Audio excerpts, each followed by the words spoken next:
Putting the new transmission in the Green Monster here. I got the new move bumper on it and the new Smittybilt winch. We'll do a follow-up review about that another day. Today we're talking about why you need to do the rear main seal with your back here, and why you also need to do the rear cover seal. You come back here for the rear do transmission, go ahead and do the rear main seal. If you're like me, yours is already leaking. This truck has 380,000 miles on it. This thing's leaking like crazy. You're going to have to pull out the flex plate. Then you're going to have this tone ring here. Make sure when you put this back on that this machine surface goes inside the crank. It's got a locating dowel pin right here, so it's kind of hard to get wrong. But make sure you put this machine socket back in there. This is the old style rear main seal. It's just got a double lip seal on it. Doesn't work super great. Matter of fact, when I pulled it off, it wasn't even tight. It should be tight. This is the new updated seal. This one happens to be a Fel-Pro seal. Part number on that is BS40700. And this is the new updated seal. Comes with Loctite. Don't touch it with your hands. Does not need lubrication when you put it in. Drive it in square. There's a couple different places that make a pusher or a seal puller and an install tool. I've seen people put them in with dead blow hammers. Don't recommend that. I'm going to use this tool that I made for pulling them off putting them on Caterpillars, and should work fine. Really all you got to do is make sure you're putting in the seal square and that you do recess it with this ring. This is not to be left on there. You leave this on there, you're going to have a bad day. It's just meant to go on the installation tool to make sure that this is recessed properly. Really all that means is when you're using a tool like this, put the ring on there when you're done. That way it's recessed properly. Otherwise that's pretty self-explanatory. What else? Oh, I was going to show you why you need to replace this seal.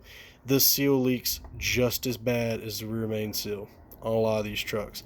Especially if you've had one that's had head gaskets and been overheated really bad. I don't know why this seal leaks horrifically. Almost as bad as the rear main seal, not quite as bad.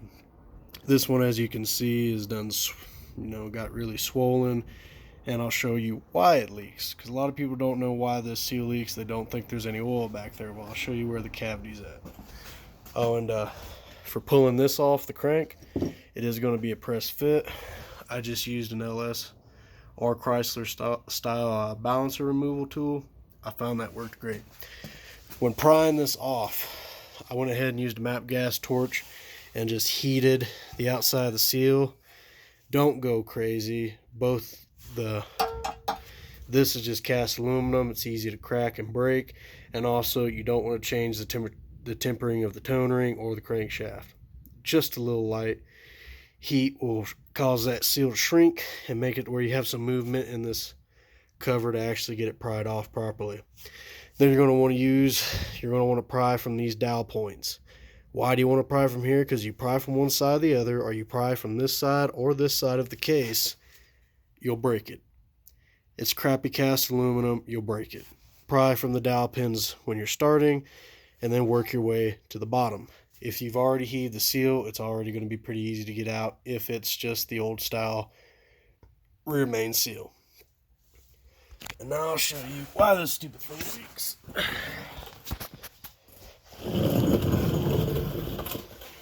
Alright. So now we're here actually looking at the engine components. As you can see, this is a late model 04, so it has the 03 pump, but it does have the updated rails. So it's going to have the bigger rails that use standoff pipes instead of the little stainless steel lines, braided lines. Alright. This bad boy. Alright. Drain for the turbo is actually what this shielded rivet is covering up. Drain for the turbo. That oil feeds purposely. That's actually why the shield's there. The shield's there not for any other thing other than to make sure that the oil